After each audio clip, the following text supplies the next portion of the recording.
welcome to the open Hi, air. welcome. America is a very wealthy country.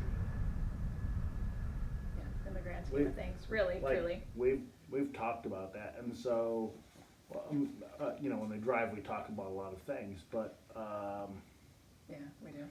well, Miss Elizabeth has a heart. She's a heart for people, and she's just a very caring, nurturing soul, and I appreciate that immensely about her. But when we were at that political event yesterday, it kind of when we were traveling there and on our way home too, we were talking about that America is very wealthy, right? Yes, Like we yes. have. So, everybody feels poor, like, oh, I'm so broke. I'm broke all the I'm time. living Yep. paycheck to paycheck. I'm broke all the time, right? By the time I pay my bills, I have no money left. I'm broke. I'm poor. Right. But, and I feel like guilty as charged, right? Right. I feel that way, right? But how many of us also have a reliable cell phone, a reliable car, Right. some place to live, not missing any meals. Like I've got $1,000 worth of podcast recording equipment and an iPad and all that for Right, YouTube right. videos. I've got a dumb $1,000 iPhone 12 whatever, and the remote's on the floor now. I just knocked it off That the was desk. actually your pen. Oh, whoops! Well, there's my The pen. remote would have been more acceptable, I think. Right, No. I have no writing utensil. It just went off the air. But. And you've got a cell phone. We've got, our kids have, like, literally everything they need. And lots of the things that they want. Yeah, they have clothes, they have books, they have toys, they have Right. equipment. They all have phones, right? So my kids all have a dumb phone. Yeah. They're actually not nicer than mine because that's kind of where I draw a line, right? Like, but they, my kids even have jobs. So Miss Elizabeth runs a food truck, Eatery Island, and they donate a lot to the open air education nonprofit organization. So I appreciate that immensely about your food truck. And but she hires people and pays staff, and our kids are part of the staff. They are. And they make good money, and then they complain because they didn't get very big paychecks when they only worked 1 or 2 hours, and it's Right. like, well, I mean, They're like, I need a raise, and it's like, well, maybe you need to work more hours. even if I give you $1 an hour raise, you're still only gonna make $10. Well, our youngest is 11, and or will be in October. Yeah. And I try to instill. I'm like, okay, even if you get paid $1,000 an hour, if you work 0 hours, you still get paid $0, right? So it's not just what you get paid per hour; it's also how many hours you work, right? So, and $1,000 an hour for 11-year-old is zero realistic, right? Like 0% realistic. Well, in his mind, it's realistic. He believes that his time is worth $1,000 an hour just because he lacks the experience to understand what your time and your skills are Right. legitimately worth. Right. So yes, in his mind, his time is worth $1,000 an hour. But the older two, the teenagers, the two high schoolers, they're starting to realize the value of a dollar and the value of the money that they're putting in, and now they're starting to acquire bills. Well, yeah, because Our oldest just started driving, right? Yeah. So she's now looking at what it's going to take to get a car and And insurance gas. and gas and what that's going and to. then our middle son, he just got an actual cell phone. Yep. And we worked out an agreement with him that he would help pay the cell phone bill. Yep. He's And- paying his portion of it. Yeah. Right? And that we worked out a very fair agreement for Yeah. him. But it's just teaching him what that monthly bill looks like and how that's tied to the hours that he's worked, right? So he works some hours, Right. and then now he has a responsibility. So when he's been very, very gracious with he's taken us out to eat because he's like, has. hey, I made money, and he took us out to a really nice dinner. I've got $100. I'm taking you guys to He's dinner. like, I want to go to a fancy restaurant. It's like, well, you paying for it? He's like, Sure. well, yeah, sure.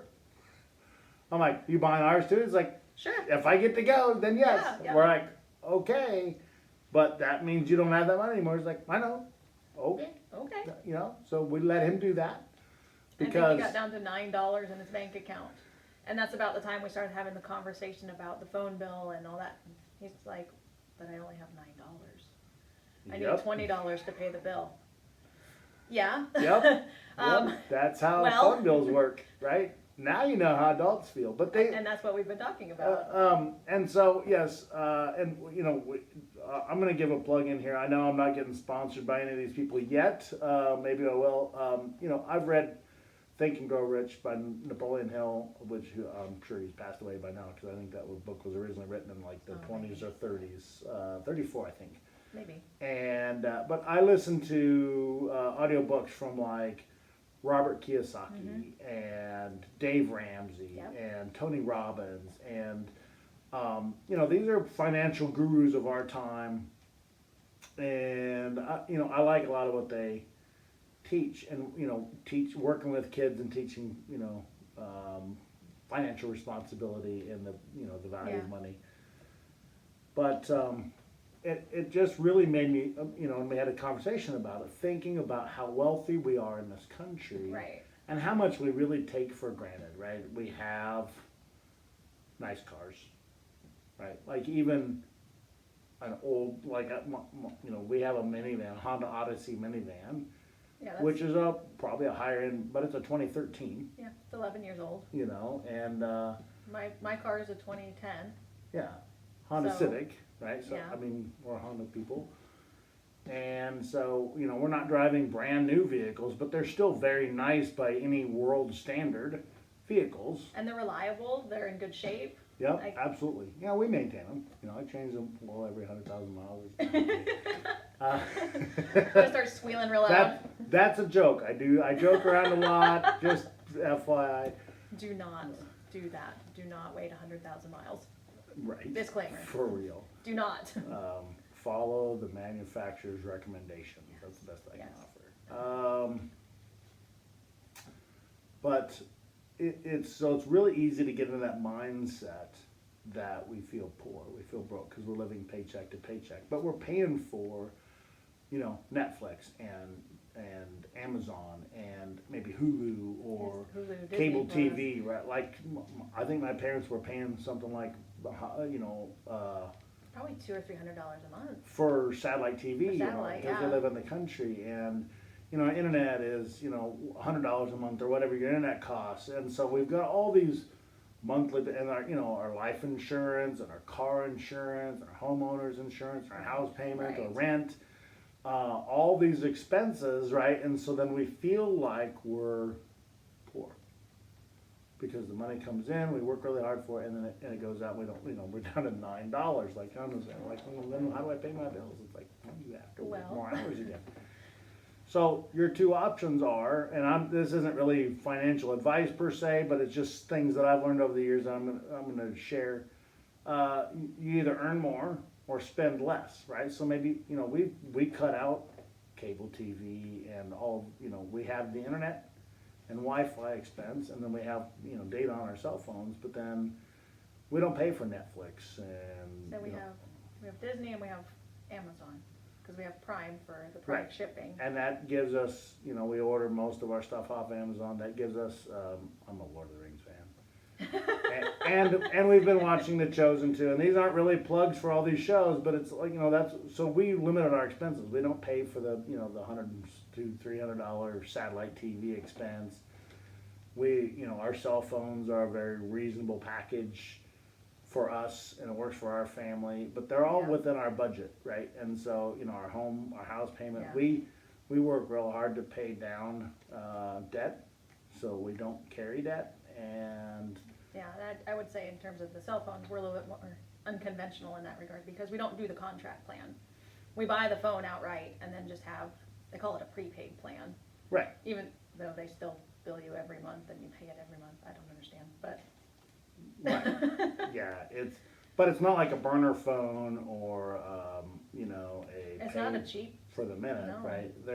But we bought the phones, and then we have a plan that so we're not paying for our phone as we go. We already own the phone, and then we get a plan on it. And Yeah. so that reduces our monthly expenditures. So we had more money upfront cost, but then we save for that. So then every paycheck we get to keep more of the money. Or it's not Right, how much you right. get to. It's not how much money you make. My grandfather taught me this. It's not how much money you make, right? Like on your paycheck. It's how much you get to keep. So if you limit your exposure or your monthly expenses, right, and don't pay for subscriptions and stuff that you don't need, you know, and I would argue we probably don't need Disney and some of that, but we don't have Netflix, so Right, we don't have all of the we've services, we don't have the Peacock. you know, Netflix. we watch just enough movies that's like our, and rather than going out to the movie theater, you know, when it's rainy or in the winter when it's cold, that sort, or even the summer when we just need a down day, it's hot and it's just so, we're just so worn out from all the, you know, from working. Popcorn and movie night. Right, so we that's our, you know, our go-to entertainment, and that's part of our monthly budget. Anyway, there's, you know, for the open air podcast and YouTube, that's really, I guess, far more than what I intended to go to. This has got a bit more financial. I flying. I digress. But part of the reason the finances come up is because my airplane insurance just came due. Oh, It was yeah. $4,900 because it's a rental and I do flight instruction with it. Right. Which 47. 47. Yeah, it's 4,700, which is down from 5,900 last year. So it's actually $1,200 cheaper. So I was excited about Yay, I get that. to spend less, but ouch. Yeah. You know, yay, it wasn't as painful as last year, you know. But Right. Yeah. So, but the point of all that is we need to appreciate what we have, right, and learn to live within our means. And I think that's really, really hard for people because companies literally spend billions of dollars in advertising, but they've learned how to convince people to spend their money, right? How to convince you that you need something, influence you to pay for money. You're watching a spider. There's a fly. I don't know if you can see it on the camera, but there's a little spider right in front of the light coming down, and he's dropping down from the ceiling. Now Now he's he's going crawling back up the spider web now. That's phenomenal. He's like he wants to be on TV. Not anymore. He's like, ooh. He's never like, nope, mind. I'm out. He's like, oh no, That not was that. funny. Not that YouTube channel. Ugh.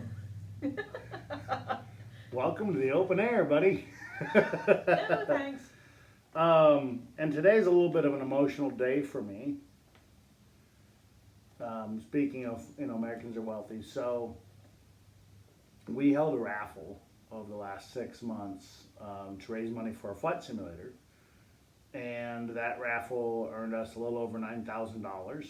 Which is awesome. Which is, yeah, that's amazing. So Considering that is really our first major raffle. it's our first major raffle, right? We've done a couple little things, Yeah, but definitely. and we didn't know what we were doing. But well, yeah, definitely a huge learning experience for us. we learned a ton. But we raised $9,000. That's incredible. In In 6 months. In 6 months time, and so the person that won the '79 Mustang pace car, her name was Sharon Hill. She's from Carlisle, Iowa, and I called her. So the kids had the raffle, and we called her at the time of the raffle on Memorial Day, and said, "You want a car?" She's like, "Oh, what kind of a model is it?" And we're like, "No, it's a real Mustang pace car." She's like, "A real car." She thought it was a toy. Right. And then she didn't even remember buying the ticket.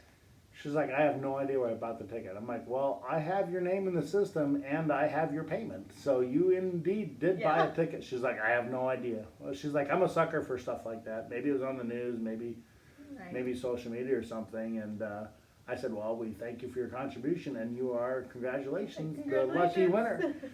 And she's like, "Wow, I don't believe I won a car." I'm like, yes, You totally did.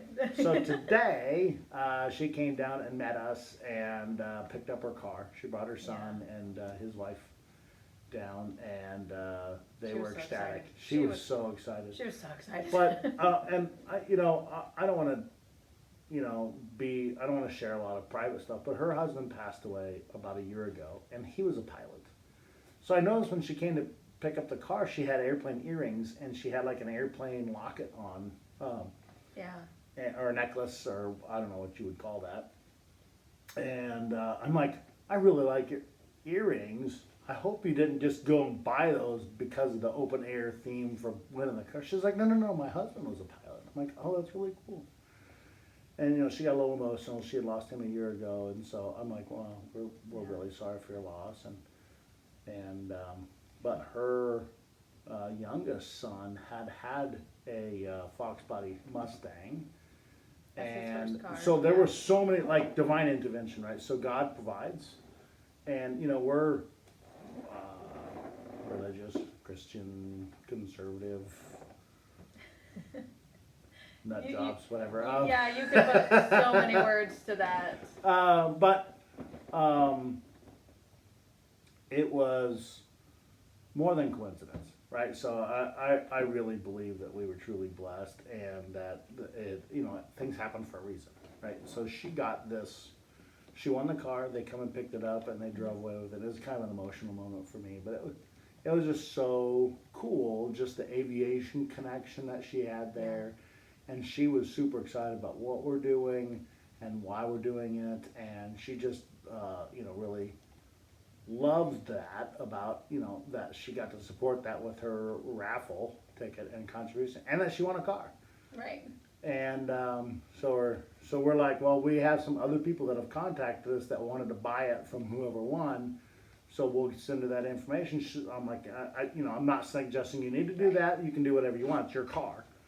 But I felt like the number of people that have contacted us, I wanted to share their information with her. She can handle that however she wants, right? So she can reach out to them if she decides to sell it or whatever. And she was like, I have no idea what I'm going to do with it, right? Right. But I would be the same way. If I just suddenly won a car, I would probably be like, too, I have no idea what I'm going to do with this. And her son's like, Mom, sell the car. And she's like, I don't know. I like how it sounds. She's like, I always wanted to be like Jay Leno and have a garage full of cars. And he's like, you're not Jay Leno, Mom. It was funny. Yeah. I'm like, well, now She's like, it's a good thing I'm not 16 anymore, or I'd be getting in a lot of trouble with it. Yeah, she was. She was excited. So, but she was talking about car shows that are going on in her area, and so she was really processing whether or not she's going to keep the car, what she's going to do with it, and that's just, I was just tickled. So, we're going to try to stay in touch with her, because I just think what a neat connection that was, and we're happy to do it. It was really fun. It was very fun. And that goes to the, American Wealth. We gave away a '79 we gave Mustang away a car. Pace car. We were in a position to give away a car, and that's just, that's pretty incredible. Yeah. Some of the other stuff on the list, politics. Again, we went to so it was a Cy-Hawk game, so for all of you that are in Iowa or know about the Iowa Cyclones and the University of Iowa Hawkeyes, that is the state rivalry game every year. Huge rivalry. Right, and her family are all We're all Cyclones, Iowa State Cyclones, and my family are all Hawkeyes. We're all Hawkeyes. So we went as a family divided, Yeah. whatever, good fun. And Which everybody picked up on, and they all thought it was hilarious that we would be seen in public together, wearing opposite. It's fun, right? jerseys, So yeah. the reality is they're both Iowa Tims. They're both fantastic schools, and we support both teams emphatically, except The one rivalry game, right? The And then we one have to game pick every a year. side.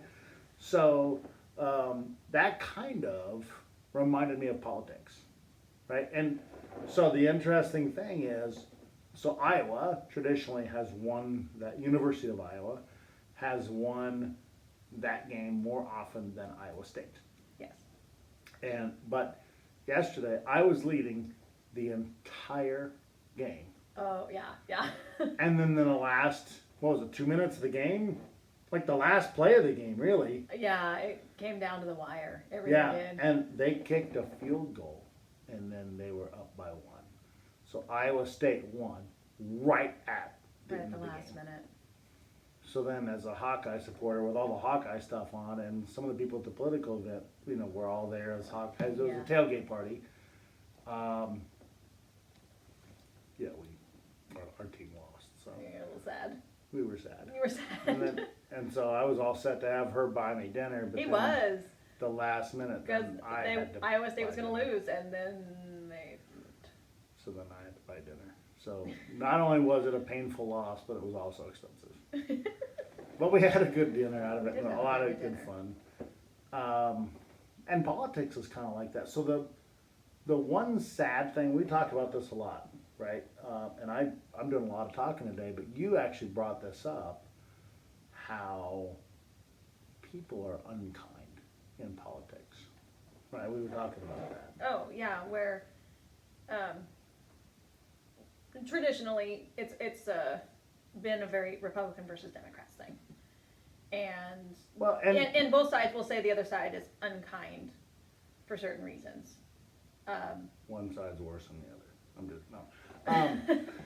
But The other side is worse. in- I'm just saying. in general, the Democrats have been more vocal in As of late, I would agree with. as of late Right, in insulting the Republican side, and I it just makes me very sad that some people, and even on the Republican side, we saw this at the event yesterday, that even now Republicans are starting to insult the Democratic side rather than having an actual discussion, rather than acknowledging, yes, I disagree with you, and leaving it at that. They go into saying, you know, they don't have brain cells, or they're I they're was really just saddened by that. they're right? just they're stupid, or they don't know what they're talking about, or well, they used to, you know, kick their dog or whatever, like anything really. Right, and so we have a friend that's a political strategist or whatever, and we've been to meetings with him. We've talked to him, and some of the things. I mean, I'm not going there. No, don't go there. Contact me off the air sometime, and we'll have a couple of drinks and You're light gonna need on them. fire. You're gonna need them. And we'll talk about it. Hot tea, hot cocoa, whatever your beverage of choice. I will make it for you. I will make it for you. We'll discuss political strategy and stuff. So some of the reality is there's a lot of dirty tricks both sides use, Yes. and negative campaigning strategies are effective. They're proven to be effective, right? So they're able to persuade people. The mudslinging. The mudslinging and this has gone on since like Ever. George Washington was the only person who had a unanimous vote that didn't have to deal with any of that, and ever since then, that's been the thing, and it has been, I think probably waxed and wanes over the years, right? Some presidents have been literally assassinated over it, like Lincoln.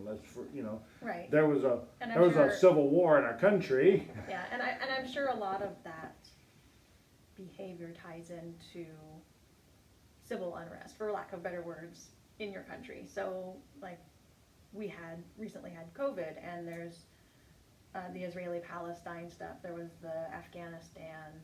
Oh yeah, all that. So I think when there's more large world issue kind of things going on, you're more likely to get that kind of behavior. Some of the interesting things. So if you sit this is I grew up in an era when we'd go out to the airport and we'd have coffee in the morning and we'd say we'd solving all the world's problems. We're talking about just the world events and things that are going on, political things, news things, whatever, and we're discussing them and sharing our opinions about them because, even though her and I may disagree, or you and I may disagree on something, our opinions are no less valid than the other. Right. And we can learn from that, right? Because we may actually have a lot of common ground and agree on a lot of things, but we differ on one specific thing that's just different from my circumstances than yours. Well, and everybody's viewpoint's so different just based on your life experiences. Right? I wouldn't wish most of my life experiences on anyone else. You know what I mean? And but it shapes how you view the information that is coming out of these political debates and things like that. right, but it's one of the things that we've noticed when we go to some of the political meetings is not only the mudslinging, but then all the negative banter, Yes. right? And when Trump was in office from 2016 to 2020, Right. or 17 to 21, whatever you want, However you want to think about it. the Democratic Party, right, and the DFL, they lobbed a very negative campaign as a strategy early on because they knew Trump was a powerful figure with a really, really strong brand. I'm a MAGA Trump supporter, if you will, but I'm not a thoughtless drone about it, right? Like I really believe. I've met people that we met at the event yesterday, and Right. so I've met a lot of people that have worked with Trump who said he's the real deal. He's genuine, right? Like you may not like some things that he's done, and I certainly don't agree with some of the things that he's done. Right. Like, well, and lots of people even admit that. Like, I like his policies, but I wish he would keep his mouth shut. right. That's probably the number one. If he just didn't have a Twitter account, we would have had it better. Right. Not to say he's not allowed to have one, because Well, now Elon Musk owns it, and they changed it to X, so he doesn't have Well, a Twitter account anymore. I'm referencing the recent statement from Kamala Harris that Elon Musk doesn't have a right to free speech. Right. So, Yeah, so, so we're that- not even suggesting that so with the that- Trump thing, but And Miss Elizabeth has a remarkable command of the English language and a remarkable vocabulary, and she will be the first to tell you, right? Words matter. they do. And so when you have the leader of the free world, or the person who's campaigning to be the leader of the free world, says this person has lost their right to free speech because she disagrees with Well, him. and even if it's a joke, the intention is still They there. position it like it's a joke, and she cackles or laughs in a very annoying manner, like it was a joke or whatever, and people tend to blow that off. Oh, she was just kidding, ha ha ha. She said it, right? And as the person that's campaigning to be one of the most important positions in the free world, it matters. And so, and has Trump said a lot of things that I disagree with? Yes. Yep. I would be the first to say it. But largely, the difference, as I see it, Trump, and I've heard a lot of people that work with him say he's genuine. He really tries to do what he says he's going to do. And he's trying to do the right thing because he loves his country. And the Democrats are just saying whatever they have to say to get elected, but they don't mean any of it. And they know that, right? That's just what politics do, and they blow it off as, well, that's just politics. Well, but I think we need to get away from that type of politics. Like, so the debates, There's no they're all accountability. choreographed. Well, there's no accountability. Right. So if people are just okay with electing their party because that's the team that they're siding with, and the consequences be damned, and we're not holding them accountable for if they said they're going to do something, then they're going to do it, then we've already lost like a lot of the. Yeah, and like we were discussing, how so many of the votes in Congress anymore are just strictly party line votes. Right. Nobody's So that's not really being discussed whether voting for this is right or wrong. It's just, well, I have to vote the way all the other Democrats are voting, or I have to vote the way. vote with my party, and we've experienced that, right? So Right. we had a Trump sign in our yard, but then there was a local issue with our library. And Yeah. there was some, Some adult-themed graphic novels. there were books that were alluding to pedophilia, and I'm not gonna get into Right. any more details than that. and they were in the library at some place, and there were some people that found out about it, and they launched a campaign to basically remove the leadership of the library and have the city council take over Right. the leadership of the library and get rid of and oversee the library board per se, And remove the books. and remove the books and remove the people that were managing the library because they didn't agree. And it's like, well, the library is one of the last foundations of free speech, right? And so if the book exists, I agree with not making it easily accessible to young children, which it wasn't, right? It was on a top shelf and it was in a location that like our children use the library, so I know our children wouldn't have had any idea that that book was there until it became publicized, and then Well, they until didn't have everybody any, started making a big stink about it, and then everybody knew exactly where it was. right. But we didn't agree with the shotgun approach of just removing the library board and all their power and removing the books from the library, because that's dictatorship, that's censorship, that is not what freedom looks like, and that's a really hard concept for people. Yes. That's what I fought for. I'm a retired veteran, right? So 21 years, 8 months, and 8 days, Not that you keep count. roughly. I don't have it down to hours and minutes because I'm not evil. I'm sure you could figure that out if you really, really wanted to, though. I actually could. But you know, I take that very seriously. Like I fought for our freedom, and I know what freedom means, right? And so, freedom is a really hard and scary concept for a lot of people when you really sit down and thinking about it. It's like, well, I don't agree with people being able to do that. Yep, but it's not your choice to get to decide what other people want to do. Right. Right, And you're it's in not charge of your infringing on- family and your life. Right. You're not in charge of my life and my And, family. and it's not infringing on your rights. Right, and so that issue did not pass, right, in the election. Well, and it was a vote yes. Yeah, it was a vote yes or vote vote no, no. and so, And vote yes was to remove the leadership.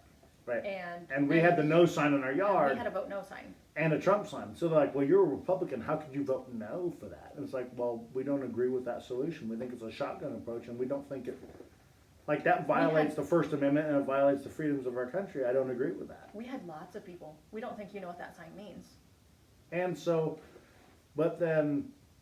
and so we had conversations like, we know what that means, and we don't agree with those books, and we certainly don't want our children having access to or reading those books. But Right. we don't think just removing them is the right way to handle it.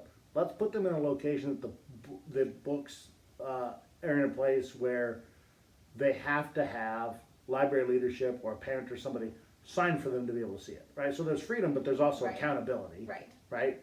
And so but adults could still check out the books, and the library leadership was totally amenable to and was already taking actions to do all this stuff. So we didn't think Right, as soon as- eliminating the leadership and start and having city council don't know anything about a library. There's they're Right. literally doctors and other business owners in town that they may have a restaurant or a flower shop and stuff. Good people. Thank you for being on the city Absolutely. council. Absolutely. But they weren't experts in running a library. Let library people run the library, right? Like I'm a pilot, I'm a flight instructor. I wouldn't have somebody that ran a flyer shop tell me how to fly airplanes. You know what I mean? Right. So, people have their skills and expertise, and we need to value that. But also, we need to be able to respectfully disagree and be able to think about what the vote means, right? And not just vote party line because they said it so, but we were guilted and pressured. A lot. Like we were bad people or we didn't care about children because we were going to vote no. And it's like, no, that's not the case. We care Not at very all. deeply. Our kids use the library, and I don't Our want kids them, love the library. we don't want them having We access love the to those library. I like- books, right? And I would not approve of my kids, but I don't think. So freedom is a really hard thing for people to really process and to acknowledge and understand. Mm-hmm. But we Well- have to protect that.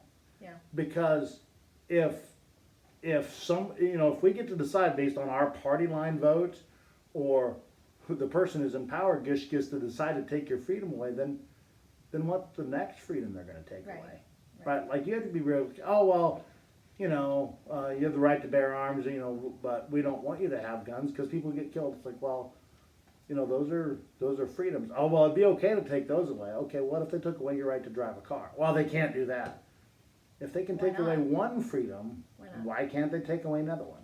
Right? And that it, really happens. Like we can go through world history and I can go on. But becomes a slippery slope. I fought for that for 21 years in the military, and I've seen it around the world, and I've seen real oppression. I have seen real poverty, and it's something that most people in our country, because we are so wealthy, even Miss Elizabeth even noticed that people don't like to be uncomfortable. No. You work in the pharmacy trade, Yes. and so the number of people that have medications to feel, they're basically optional medications, right? To feel better. We were talking about some of that. Oh, yeah, yeah. Where they'll have any number of things. It can be physiological, it can be psychological, anything. If it's even a little bit problematic or annoying, they feel like they have to fix it and they will turn to medication for that. But then that medication will cause a side effect that's not very pleasant. So then they'll start taking another medication to undo that, but then that one has a side effect, and it becomes soon enough they're taking 12 medications, which may or may not be doing anything for them. Well, and when my kids were at the library, or not the library, yes, my kids have been in the library. We were at the airport for we had an event where we hauled a bunch of rides and flew around with a bunch of people, and Yeah. the kids were out there for the event, and they were riding a bicycle around, but I remember the kids were hot, and they were tired, and they were bored, and, teenagers. Well, yeah. But it kind of brought up they were so used to air conditioning. My kids have never grown up without, central air conditioning. So Right. just being a little, and it was like 80. It wasn't like it a was particular, even 80. it wasn't over that. No, it definitely wasn't over that. Like it was maybe slightly warmer than room temperature. Right. And the sun was beating down on you. There wasn't a lot of wind, so yeah, it got a little warm when you were standing outside in the sun. It was gorgeous. But it was a gorgeous day. the end of summer. Like in my view, it was perfect weather. It was great flying weather. It was nice and still and smooth, and we hauled a bunch of rides. It was a blast. We had a good time, and the kids all had a good time. But they would complain about the temperature. Oh, it's so hot outside. It's like it's not. But they're so used to climate-controlled schools, climate-controlled homes, and just that comfort. And I think as a society, we have become so wealthy, and we have so many luxuries that we don't even they've been insidious in their onset. We don't even consider them luxuries. Maybe We consider them rights. right, but it's like we've acquired them over the years, over the last 250 years of our country or Right. whatever, in that. We sort of take them for granted, right? And we don't really appreciate how wealthy we are because we feel like we're broke, right? We're living paycheck to paycheck. We've got a bunch of bills, maybe get laid off from your job or, when I smacked a deer with the van and I had to pay the $500 deductible and then, Right. We got some hamburger out of that. we did get a bunch of venison burger out of that. It was a great deal. But, extra $500 bill is like, ouch. Yeah. That's painful. So now, maybe we buy 1 gallon less of milk. You got to start looking at your family budget. It's like, okay, where are we going to have to make some sacrifices to come up with that $500? Become the light Nazi, Right? Turn off your bedroom light. Come on. That's our middle son, right? He has become that. He has. He is like, why are the lights on? That- It's like, I that might- just turned it on. He's like, does it need to be on? I'm like, that's awesome. That might be my fault. Yeah, you might have overdone that. That might be my fault. I- Though part of that is because we had showed him our light bill. Yep. Because And he he's like, kept leaving all the lights on in the basement, and we would just keep railing on it. We're like, why do you keep doing this? Why do you keep doing this? And he's like, I just forget. So then we finally sat down and had a conversation. Like, do you see this light bill? yeah, that's $193. Where does that come from? He's like, whoa, Whoa! that's a lot of Like money. every time you leave a It's like, light yeah, on, it builds. We pay that every month. Our light bill isn't thankfully $193 every month, but it was that month, and so he was Yeah. he was like, wow. Yeah, So- but that's also the electric bill, right? So the air conditioning, all the things, right? So Right. it made an impression at any rate. Right, it definitely did. And like we haven't had the heat or the air conditioning on for the last 2 weeks now. We've had the house open up because it's been pretty It is nice. so nice. I mean, it's cool in the morning. It's like it's camping, cool in the but it's in your morning. own house. Oh, and it gets a little warm during the day, and the kids complain about it a little bit, and we're like, it's not that bad, get a drink of Right. water, you'll be okay. Like, But the thing in politics, right, is people have gotten to a place of comfort where we have our own little bubble, right? We've all heard that term, but we have our comfort level, right? And our comfort levels have become so, insular is the word that comes to mind, but it's just so, such tight parameters. restrictive almost. Yeah, restrictive. That, getting outside of our comfort level. So like voting outside of Party line. the party line Because we believe that was the because right we thing. believed it was the right thing to do, and not just because that was the way our The party way we was, should vote. the way we should vote. And it was like people had a really tough one, and we felt shamed by that at meetings. So like, yeah, we lost the vote, and they would glare at us because some people didn't think that was the right thing to do, and it's like, Yep. and so it turns out, by the way, that everything at the library is now fine. Yeah. Like all the things that the management did, the leadership is. Well, they started addressing the issue that was brought up as soon as it was brought up. Like, we have a concern about this book, and they started taking steps long before. Right, it's no longer an issue. It's all been entirely resolved. Everybody's content with it. But at the time, it was a big deal to a lot was a of big people, deal. and they were trying to. And good for them for being citizens and exercising their freedom to protest and try to influence people and to try to find a solution. And good for voters for also, assessing it at a local level and trying to vote on what the best solution was outside of what party lines would be, necessarily. But that gets harder and harder at, when you get to the presidential level, right? There's two choices, right? There's the Democrats and the Republican, and the stakes are really, really high. And I don't really want to get into that a whole lot because I think everybody knows like I said, I tend to be a fiscally conservative, maybe more socially libertarian. Yeah. Like, I just want a smaller government to basically just leave us alone because I think it's just become such a large bureaucracy. It poses a lot of problems. And I'm more for, solving things at the lowest possible level, right? At the local level or Right. the state level, and not making Where everything they a can make federal more issue. pertinent decisions based on the Right, circumstances. Iowa of that. has different needs than California, and Yes. I'm not endorsing to California. I'm not criticizing That's just California. I really don't know. Well, even like Illinois has had that, where they have such a large voting base in Chicago, but Chicago then is making all these decisions for the farmers that live across the state. Right. And they have no idea what's So, going on or what those farmers need. And that's a really big challenge in Illinois. It's like, okay, well, yes, people vote differently in a metropolis urban setting than they would if they were in a rural setting. But if 3/4 of the state voters are in Chicago, the rest of the state really suffers from that because the rural setting has different needs and different, but Right. that's not where the money and the voting base is. So that's a big challenge, and that's a good point. Yeah. But that's where you need to have conversations. Okay, so you support, like, one of my consultants is a Democrat, and I don't necessarily agree with why he chooses to vote that way. Well, a couple of my friends are, actually. Yeah. And I don't necessarily agree with him, but we can have really good conversations about what policies we agree with and why we're voting that way. And sometimes we agree with each other, and sometimes we educate around things. Like, there's things that I didn't know, good or bad, about their party, Yeah.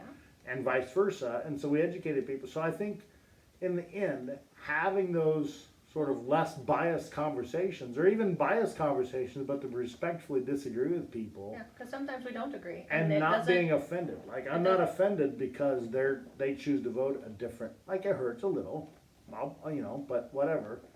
It doesn't make Um, them a bad person. It doesn't. It's that Change. freedom thing that we get back to, right? So exercising their freedom to vote, however they choose to vote, is their right.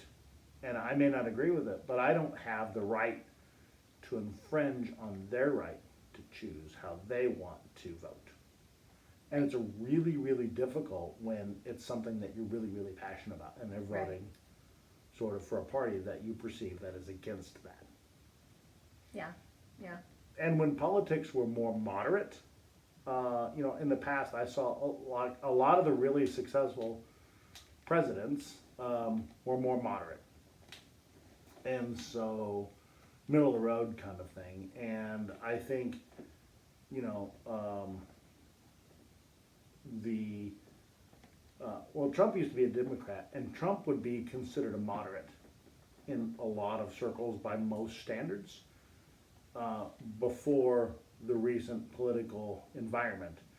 But because of that, and because he was so powerful and has such a strong brand, the Democratic Party had to set themselves apart from him in order to keep getting elected. Right. And so they lobbed a very negative political campaign, bringing up but they took it too far, right? So they've lied about a lot of things. The Russian dossier was a big lie. Russian collusion was a big lie. They weaponized the justice system. Is Trump a great person? Has he done everything in business straightforward? Probably not. But they have over dramatized it and lambasted him so harshly with it. It's like, well, now we've just made it political theater, right? Right. We've weaponized we're not getting to the truth now, and now we've just weaponized the Department of Justice against a political candidate. And I think that's going too far. And so I can't support the party that's willing to carry their dirty tricks to win an election at all costs that far.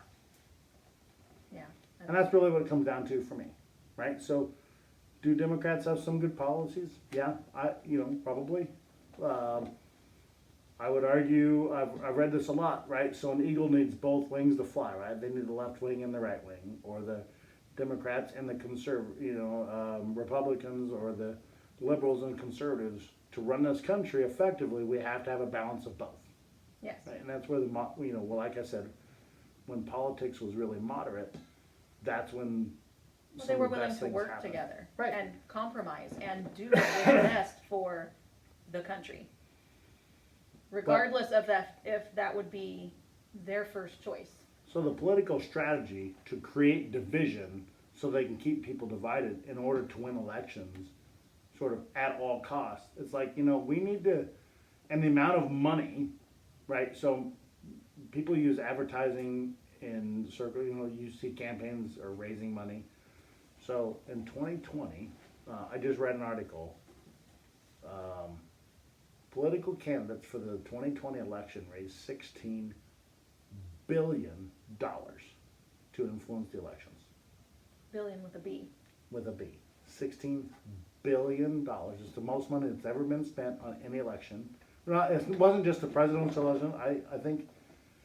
I don't remember how it was partitioned out. All the elections, so all the Senate and House elections, Yeah, because and the presidential elections were all, and so all the elections combined was $16 billion. And, that was a total sum. So I was investigating how much of our gross domestic product comes from spending in politics.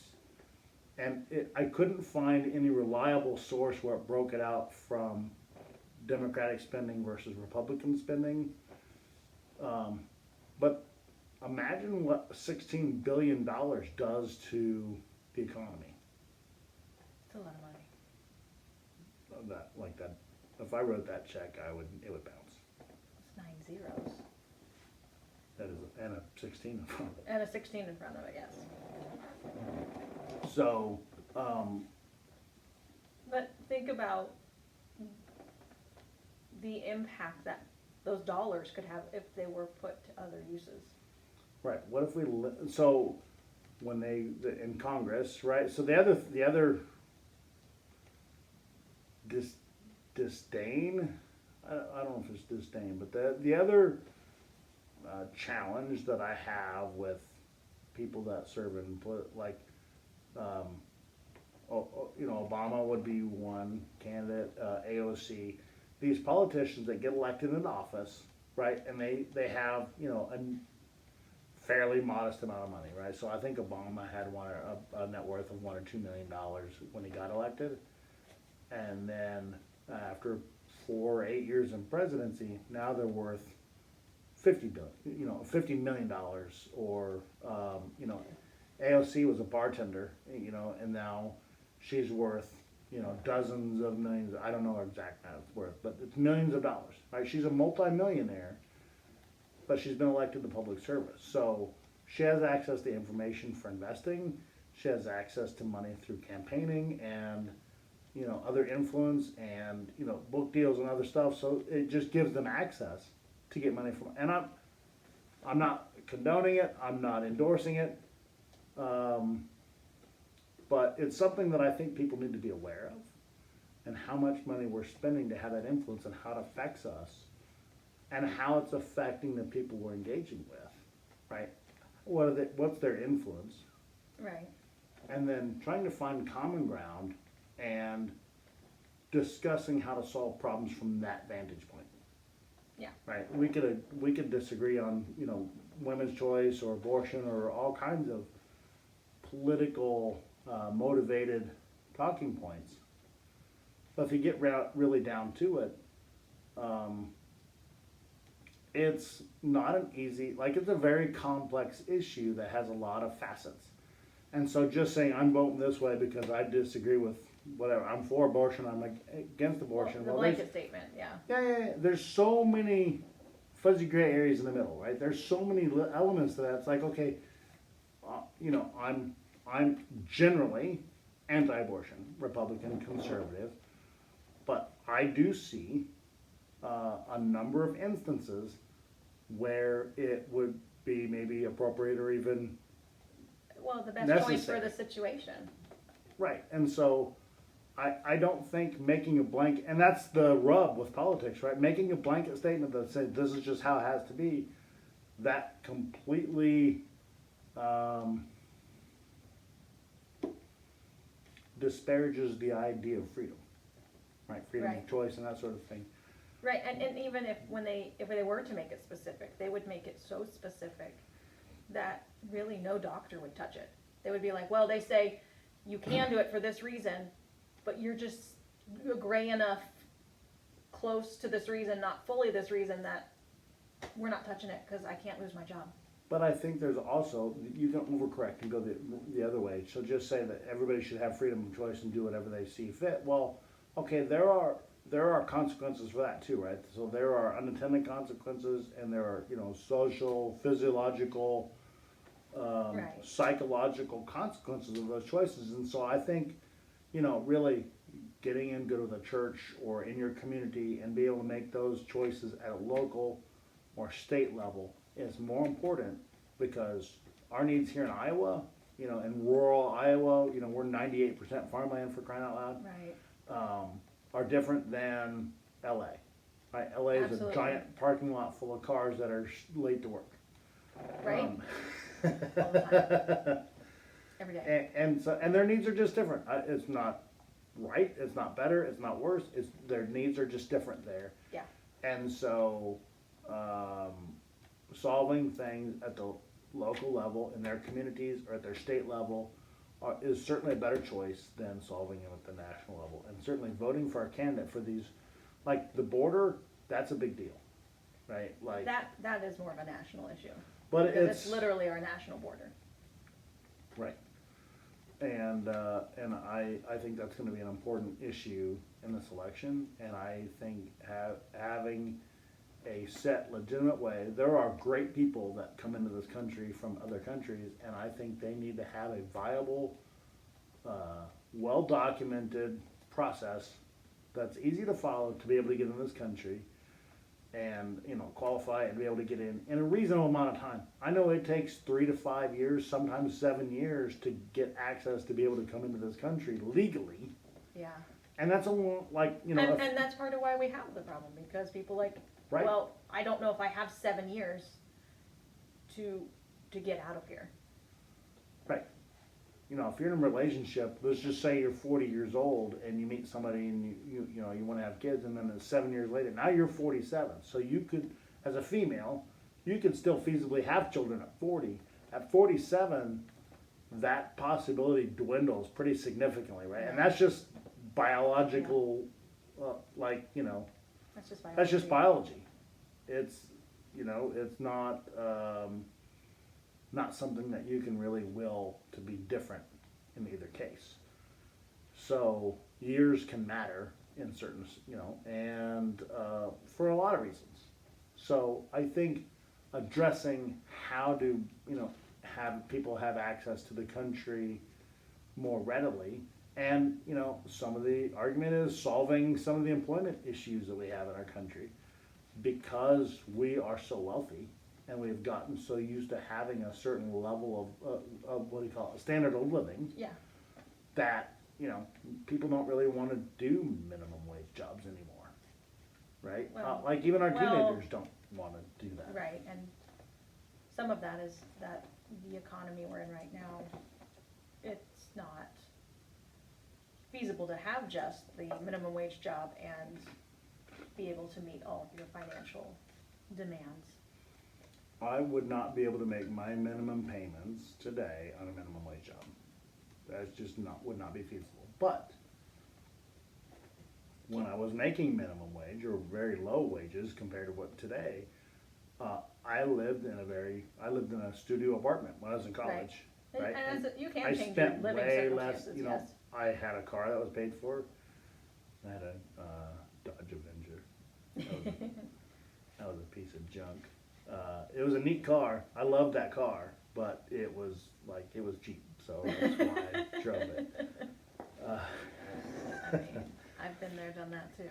I had my, At the time, I dated a girl that had a Dodge Neon, and that thing was also and this wasn't intended to be a Mopar. Like I like Dodge cars, but those were maybe less expensive choices, and yeah, not the creme de la creme.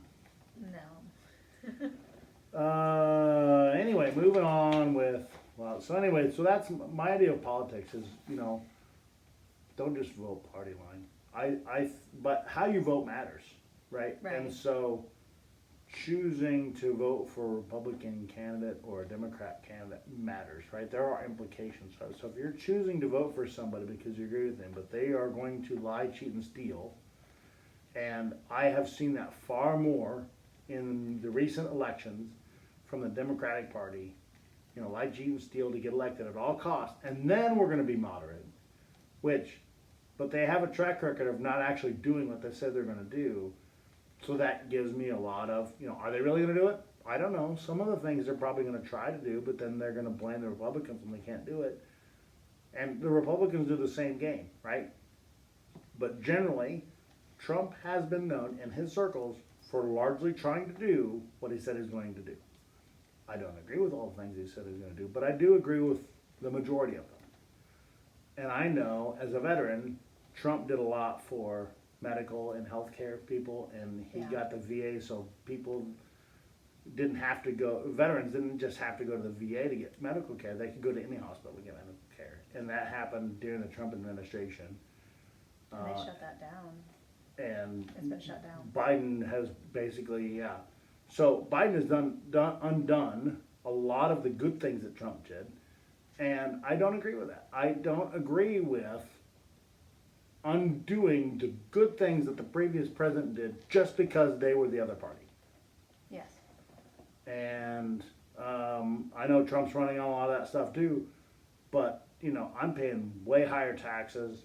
We're printing money like it's going out of style. Illegals are coming in the country, and I can't endorse the dirty tricks and the games and the expenses and the inflation and the printing money and all this wreaking havoc that the Democratic Party has chosen to do over the last 4 years.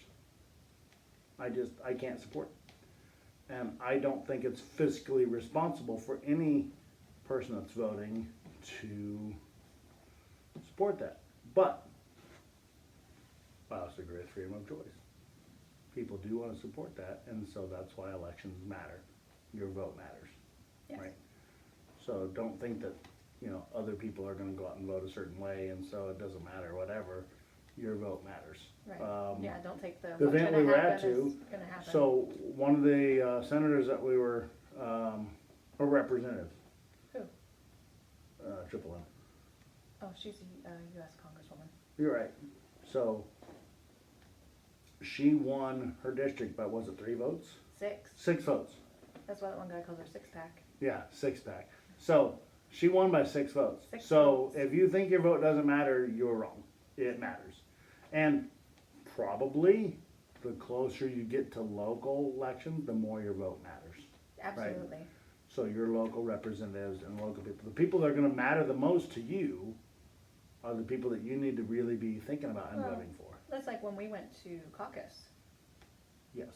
and seeing those numbers come out, and I think there was, 200 people showed up for Yep. caucus. Right. But those 200 people decided who you're gonna vote for in the election. Right, and so, getting involved early in politics, we're really, really privileged in Iowa that we're the first in the nation, which means all the presidential Congress, all the Congress people, all the presidential candidates, they're all coming through Iowa first, because we're kind of we're setting a tone, and we're choosing largely, right, who the front runners are gonna be. We don't get to choose the candidate per se, but we get to choose the front runners. And, traditionally, right, the first 3 people that we choose in Iowa end up being the nominees for the position of president, for instance. So Iowa really matters. The only time the person that was voted for in the first 3 tiers did not become a presidential candidate, and so was the 4th tier, was Joe Biden. Yeah. So, I'm not saying cheating happened, I'm not saying it didn't, I have no proof, I have no way to, but I do know the statistics. He was not one of the top 3 candidates, and yet he got selected as and Kamala Harris, right? So they didn't even have a primary for her, they just decided, oh, Biden's gonna drop out, so we're just gonna make her the candidate, and then Right, they didn't even have a they contacted discussion. all their delegates, and they said, okay, well, we need your vote for Kamala Harris, and they said, oh, okay, and they sent in their vote, and then everybody's okay with that. No, there was no election, right? So they circumvented the entire electoral process, and I can't support the party that's going to do that. Right, there wasn't even a discussion about. Whether you agree with her or don't agree with her is, in my opinion, even a moot point. The process of how she got there wasn't a fair deal. My view. Anyway, that's enough of that. That was way more than I wanted to cover on that, but I think it's important. I think it's important to have these conversations. Maybe they're unpopular, but I think But they people. affect us all. It does affect us all, and I think people need to hear my opinion on it, and you can choose for yourself, make your own choices, and I'm happy to have those conversations. I think we need Right. to get better about being uncomfortable about conversations and being able to speak about things that are Well- important to us and be heard. Well, and being brave enough to have the conversation. I think you were trying to get to when we went to the event in Iowa City about the protesters. Oh, yeah. That there were there were some protesters out at the entrance for the Israeli-Palestine conflict that's going on right now, and you want a ceasefire.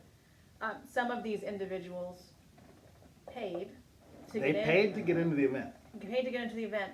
And as we're in there just discussing, really, like, all sorts of things. We were but- listening to Riley Gaines, which is the Olympic swimmer, talk about her experience. her experience, but her experience specifically relating to transgender in sports and competing against male swimmers Yes. that were dominant. Like she is. So the short version is, so she tied. This is a 6'4" male swimmer who did not dominate male sports, but when he transgendered into female sports, now he became a dominant figure. She tied him, and butterfly was her Down to sport. the 100th of a second. Down to 100th of a second, they tied. So that meant she swam as fast as the fastest guy in the female sports, Right. which was awkward. But, biologically, males have more heart volume, they have more lung volume, they have more blood capacity, they have more muscle mass. And so biologically, Well, right, and a if- male and if this person has is all the 6'4", advantages in sports. They have a bigger, Right, he's got stride. longer stride. He's got more. She's tiny, so he just had more physical length. And she tied him, which so. It's But just then an amazing. her feat. experience in this, so they said, okay, you guys tied, but we only have one trophy, so we're giving it to Leah. the dude. Yeah, What was his name? Leah Thomas. Leah Thomas. So right, she's like, why does he get it? Well, we only have one trophy, right? And so we're Well- trying to show our support for. Well, they said specifically, it's in our organization's best interest that when they are taking photos of the winners, that Leah's holding the trophy. Right. So they were making a political statement. They were making a fundraising statement. They were making a very, in my view, dangerous statement that even though they tied, right, they were segregating her out. And there's a nefarious, it's not just about acceptance of people that have differences, right? And so that's what they propose it as. But the discussion while we were at the event was talking about all the physiological differences, but then also all the other perversions of that agenda, right? So the transgenderism paves the way for pedophilia and all kinds of other sexual crimes. So sex trafficking has been on the rise in recent years, Yes. and so by promoting the transgender movement, there are a lot of people that believe that that's also softening people's mindsets towards all these other sexual perversions and the acceptance, and it's social engineering, right? Yes. In a sense, and so it's getting your people are becoming indoctrinated, I guess, for lack of a better term, softened towards thinking in certain ways, and that's how Conditioned. Conditioned. Thank you. That was the word I was looking for. Yeah.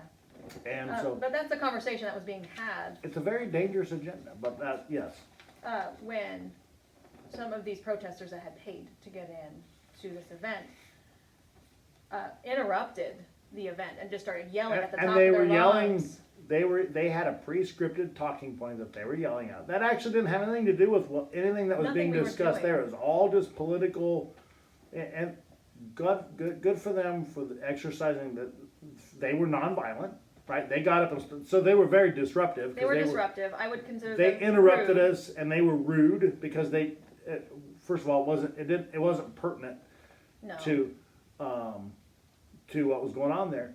But the main candidate that we're there for handled it really, really well with She a lot did, of grace. yes. And she just said, you know what, I'll take their money, right? If they have a right to protest, and I will take their money Well, and even in the moment, she's like, you to know, campaign. I appreciate that you have feelings about this. I will be happy to talk to you about this after the event. Now's not the time. Right. Because yeah, that's not why we were there. right. But my point is. But some of the other people that were there, and some of the moderators and hosts, Oh, yes. they said, I think it's a heat of the moment thing, and not everybody reacts the same way, right? But they said some very unkind things, right? Right. And they talked about, But- these people had limited brain cells and all this. And it was very unkind, but these people represent us, right? Yes. And the point I was trying to make is that, we talk about having discussions and being able to discuss things that we don't necessarily agree about. But these protesters that came in, all they wanted to do was make a fuss. They didn't really They were want to there to have a protest. discussion. Right, there was no They just discussion. wanted to disrupt. Yes. And that's unfortunate to me because I will fully admit, I don't fully understand the Israeli-Palestine conflict that's going on right now. I know that it's a situation that's been building since Israel was formed in the 40s. I can tell you from personal experience that Dick Cheney, who has supported Kamala Harris, is largely responsible for orchestrating and engineering a lot of the havoc that has been going on in the Middle East for years. So I think Right. that's something important for people to consider. But like I said, I will fully admit, I don't understand everything that's going on there, so I don't personally have a stance on it. It's been going on since World War II, so this isn't new. This has been, Yes, the United States has exercised their power, and So- Western countries Yes. to be involved. yes. So as I understand it, there was an incident in October of last year that has sparked a lot of these recent protests. Again, I have not researched it, I've not really read up on it, so I don't understand about it. If these people wanted to come in and have a discussion and bring up their points and make a valid argument, I would be happy to talk to them about it. I would, like, but that's not why they came. They didn't come to discuss it, they came to make a big noise about it. They're looking for sound bites to get on the news media to make a political statement, right, for a particular. But the unfortunate thing is that they're also looking for the statements like, oh, well, they don't have any brain cells. They're looking to provoke. They're provoking people to get negative statements about their opposing party so they can capitalize on that, right? So they're trying to incite violence, right, to get their opposing party to react and then call them out for it. And so that type of gaslighting, it's become prolific in our society, Yeah. by the way. So, yeah, like I've said, I don't think some of the individuals there responded in a very kind manner. I think you can be firm and you can say, I disagree with you. Now's not the time. And it can be done, like, and still be kind. Well, and so what we were discussing and what I think you're alluding to, so thank you for reining me back in, bring me back, Back from the edge. back from where I was going with that, and I derail easily. So thank you for reeling me in a little bit. But we were talking about, so as influencers, right? So as hosts or moderators of political events, right? And there's there's cameras on everybody there.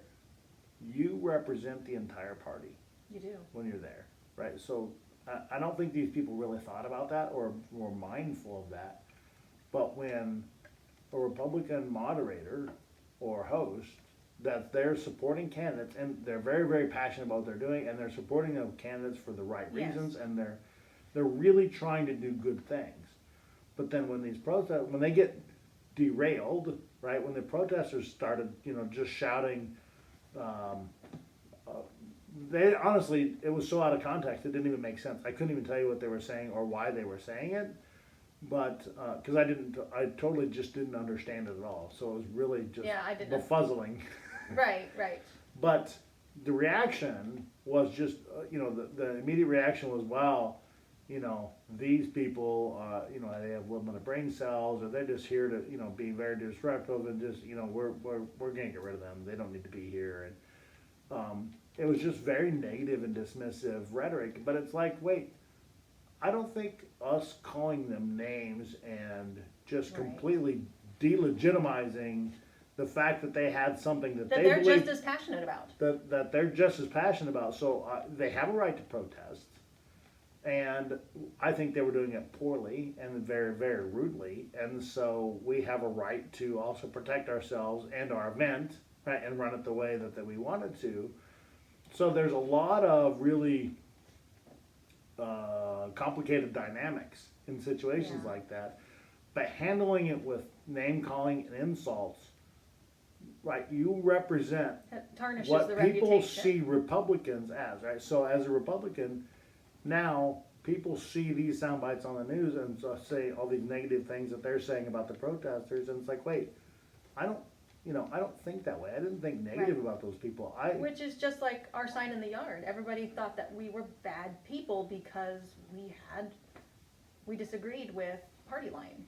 And Whatever. it turns out that, it worked out just fine.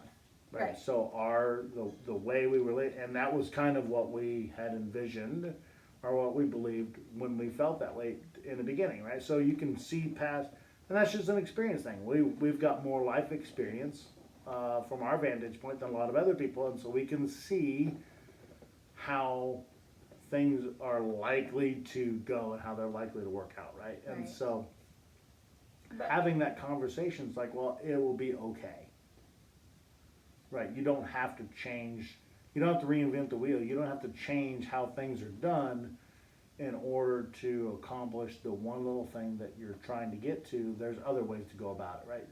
Right. But electing certain things and certain parties does matter. Right. And I guess for me, it's about voting on principle. And And even Republicans do boiling the dirty down tricks to, too, but generally, the dirty tricks have been from the Democratic side, have been far more profound, right? And, that's the word I'm looking for, prolific. yeah, and definitely. And so, I can't support that. I don't want to support it, I shouldn't say I can't. Yeah, we don't allow, I can't. We try not to use that expression, right? So we can. We can, You can, so the power of yet, right? So I can't do that yet, right? But I don't want to support that, right? I want to support principles, and I largely believe that Donald Trump is a principled person. I don't always agree with him, but I do believe that he's more principled than the other party, and the Kamala Harris. I'm gonna leave it at that. political spiel, Um, end. How long have we been doing this? A long time. Hour and 20 minutes. Wow. Okay, so we might have to do another podcast, right? I didn't mean to make this all about politics, but That's a very pertinent it's topic of conversation at this time. we're passionate about that. You know, like I said, I served in the military. I'm a retired veteran, and so I'm very passionate about freedom and what that means. And I think it's important to have those conversations, and for people to hear from my perspective, because I'm trying to be more moderate, right? Like I believe, like I tend to be more conservative, but also, you know, my family has also supported the Democratic Party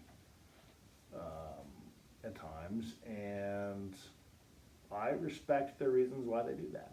And so that's why elections matter, but it's important to have these conversations, right? We can Well- respectfully disagree. And I mean, I can even admit that in certain elections, I have voted for the Democratic candidate because I believed that their policies were better.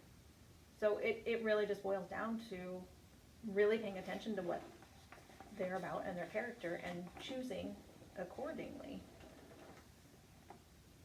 You know, I will, you know, I think as much as I wanted to make this about all the other things that we talked about at the beginning, we just didn't get to them, and I do think that I want to give them as much time as we can, so I'm just gonna apologize to everybody.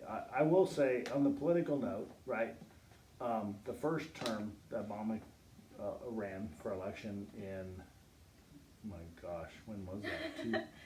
2000? 2008. 2008 to Because he 2016, Yeah, right? because he served 2 terms. So in 2008, when Obama ran, I voted for Obama on the first one. So generally, I'm a Republican. At the time, I was an independent, but Obama was really well spoken, and he was more ethnic than any other candidate had ever been, right? And so I saw somebody who was eloquent and well spoken and had a more ethnic background. Even though I didn't necessarily agree with his party, I thought he was going to be a good candidate that would do a lot of justice.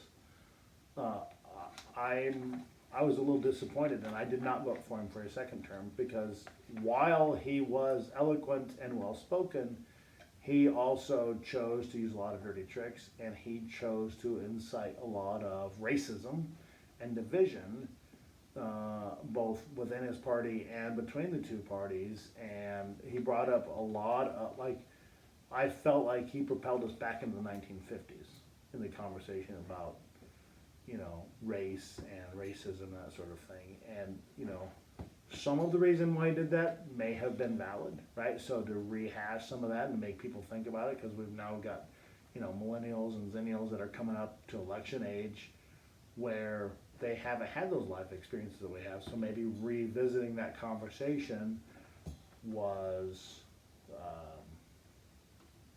important to him.